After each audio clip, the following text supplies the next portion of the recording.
اعوذ باللہ من الشیطان الرجیم، بسم اللہ الرحمن الرحیم۔ نہج البلاغہ، مکتوب نمبر 47۔ جب حضرت علی کو ابن ملجم لعنہ اللہ ضربت لگا چکا تو آپ نے حسن و حسین علیہم السلام سے فرمایا کہ میں تم دونوں کو وصیت کرتا ہوں کہ اللہ سے ڈرتے رہنا، دنیا کے خواہش مند نہ ہونا، اگرچہ وہ تمہارے پیچھے لگے، اور دنیا کی کسی ایسی چیز پر نہ کڑھنا جو تم سے روک لی جائے۔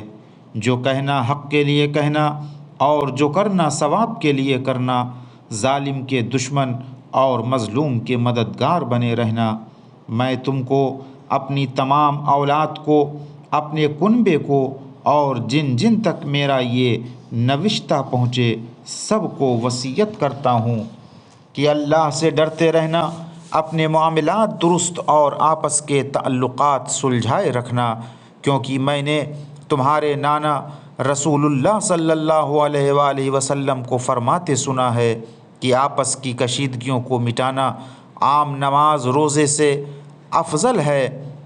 دیکھو، یتیموں کے بارے میں اللہ سے ڈرتے رہنا، ان کے کام اور دہن کے لیے فاقے کی نوبت نہ آئے، اور تمہاری موجودگی میں وہ تباہ و برباد نہ ہو جائیں۔ اپنے ہمسایوں کے بارے میں اللہ سے ڈرتے رہنا، کیونکہ ان کے بارے میں تمہارے پیغمبر نے برابر ہدایت کی ہے، اور آپ اس حد تک ان کے لیے سفارش فرماتے رہے کہ ہم لوگوں کو یہ گمان ہونے لگا کہ آپ انہیں بھی ورثہ دلائیں گے۔ قرآن کے بارے میں اللہ سے ڈرتے رہنا، ایسا نہ ہو کہ دوسرے اس پر عمل کرنے میں تم پر سبقت لے جائیں۔ نماز کے بارے میں اللہ سے ڈرنا، کیونکہ وہ تمہارے دین کا ستون ہے۔ اپنے پروردگار کے گھر کے بارے میں اللہ سے ڈرنا کہ اسے جیتے جی خالی نہ چھوڑنا، کیونکہ اگر یہ خالی چھوڑ دیا گیا تو پھر عذاب سے مہلت نہ پاؤ گے۔ جان، مال اور زبان سے راہ خدا میں جہاد کرنے کے بارے میں اللہ کو نہ بھولنا، اور تم کو لازم ہے کہ آپس میں میل ملاپ رکھنا اور ایک دوسرے کی اعانت کرنا۔ خبردار، ایک دوسرے کی طرف سے پیٹھ پھیرنے اور تعلقات توڑنے سے پرہیز کرنا۔ نیکی کا حکم دینے اور برائی سے منع کرنے سے کبھی ہاتھ نہ اٹھانا، ورنہ بد کردار تم پر مسلط ہو جائیں گے، پھر دعا مانگو گے تو قبول نہ ہوگی۔